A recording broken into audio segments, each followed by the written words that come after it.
O 11 de setembro de 2001, ele marca muito mais, pessoal, muito mais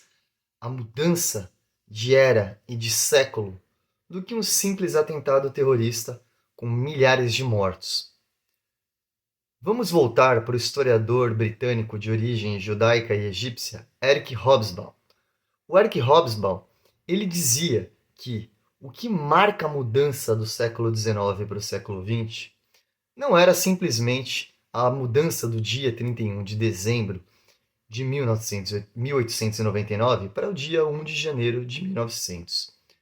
Segundo Hobsbawm, o que realmente muda uma era e muda um século são eventos relevantes e que geram abalos sísmicos nas estruturas sociais e políticas da sociedade.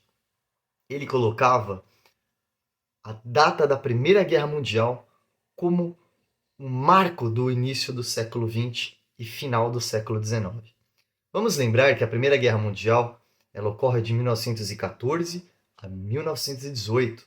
e ela marca o fim da hegemonia dos impérios alemão, austro-húngaro, otomano e russo, que é dissolvido durante a Revolução Russa em 1917. E a Primeira Guerra Mundial também dá início a uma era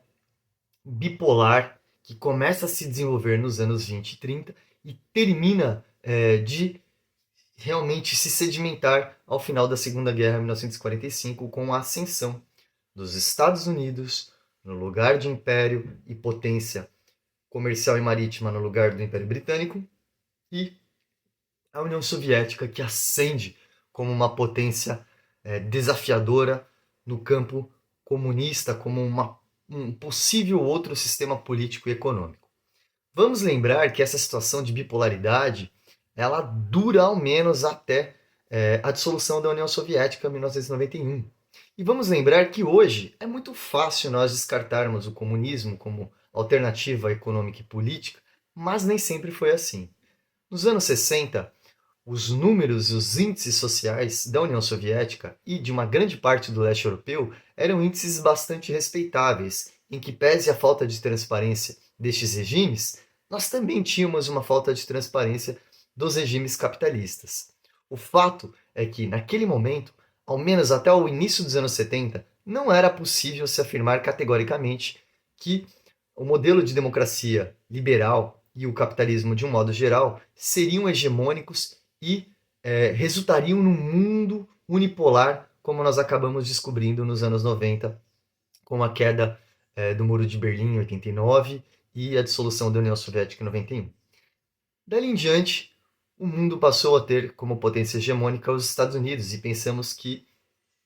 estaríamos até no fim da história, como dizia Fukuyama. O fato, pessoal, é que o 11 de setembro muda radicalmente e marca realmente o início do século XXI, se utilizarmos a métrica de Hobsbawm, porque ele significa o desafio de grupos terroristas e alguns estados que os apoiavam, estados teocráticos como o Afeganistão do Talibã, de modo a não só propiciar uma carnificina no território americano, através do desabamento das Torres Gêmeas pelos aviões, né, que foram lançados, mas ele também